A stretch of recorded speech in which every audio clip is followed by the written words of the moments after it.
the thing is that they have to go back voluntarily. We cannot force them to go back. They will have to go back voluntarily, and they will go back voluntarily only if they see that they are going to be secured on the other side. So there are two things. One is security, the other is rights. I am not going into the details of rights, but then without rights and security, they will not go back because they are in the camps here. At least there is reasonable level of security for them. Why should they go back to a worse situation?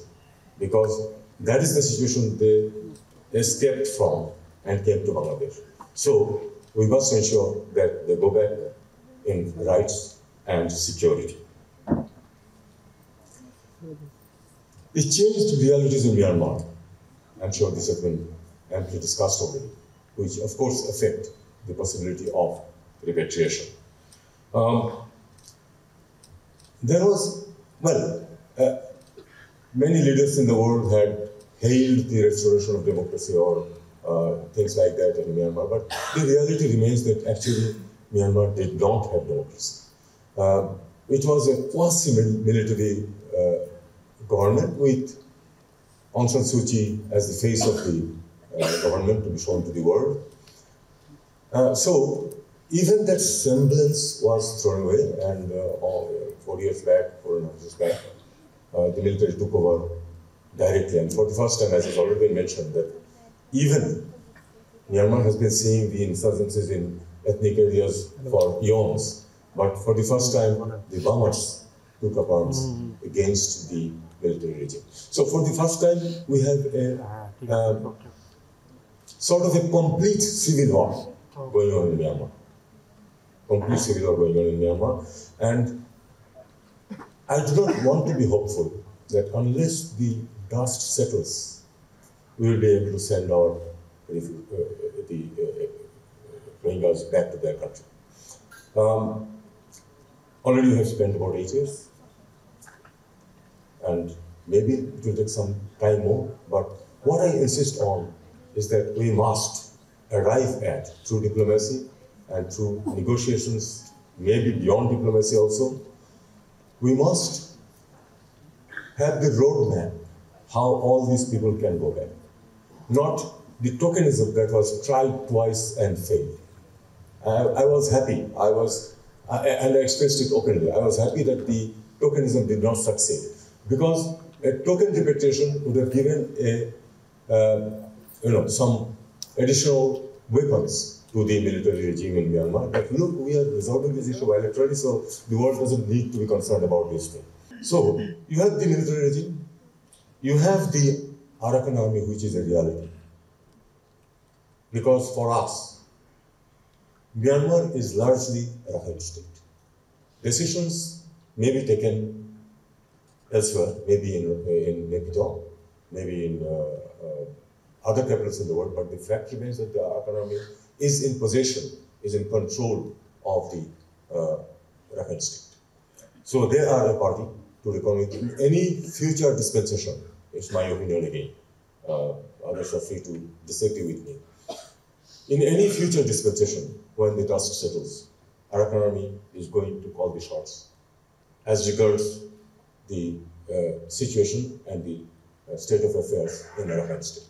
So they are a party. They are then a non-state actor and a government which recognizes the Myanmar state. It's not possible for them to directly go into negotiation with them. And finally, you have the NUG. Basically, it represents the members of parliament who are elected by the people and were just dismissed by the military regime. The NUG, for the first time, addressed the Rohingyas as Rohingyas.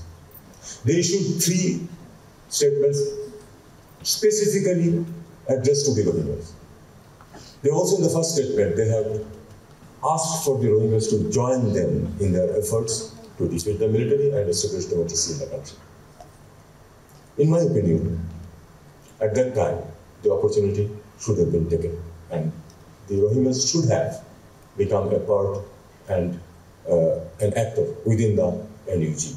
This, unfortunately, neither the Rohingyas nor the then Bangladesh government took any cognizance of this offer. And one thing is that someone doesn't fight and then give the rights to you. You have to be part of it. So I think that was an opportunity which was missed. So this is a very complex situation, as everybody agrees, that we are in now. Because there are three authorities of different nature, and all will be important when finally a settlement is arrived at in Myanmar.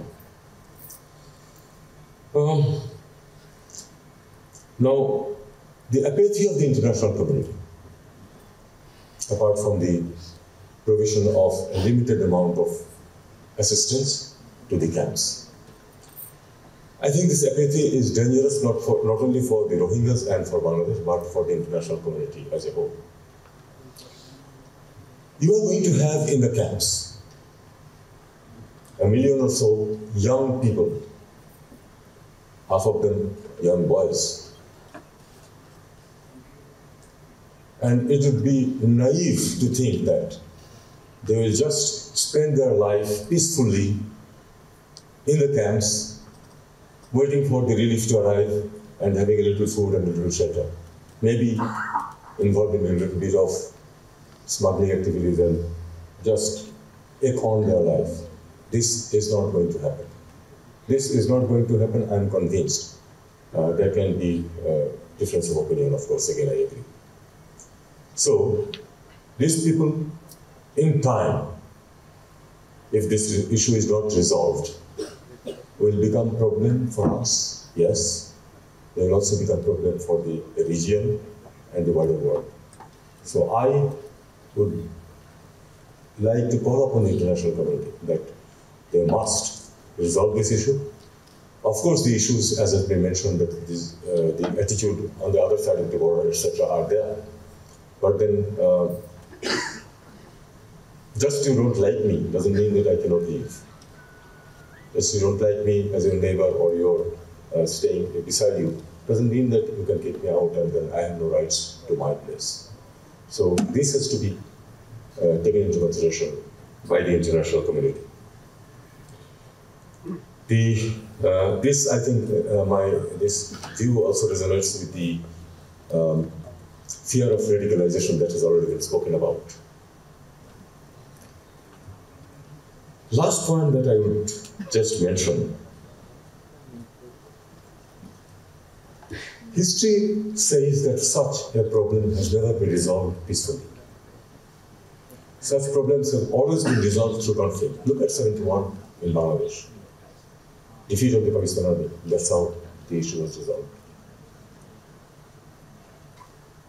Look at 𝗥𝗶𝗴𝗵𝘁𝗀𝗀𝗶cie, Rwanda. It was resolved after the Hutus were defeated. In the Balkans, the stalemate was broken by force, by US and others' intervention. Is this the conflict that is going on in Myanmar? Is this the conflict that is going to give or bring up an opportunity to resolve this issue?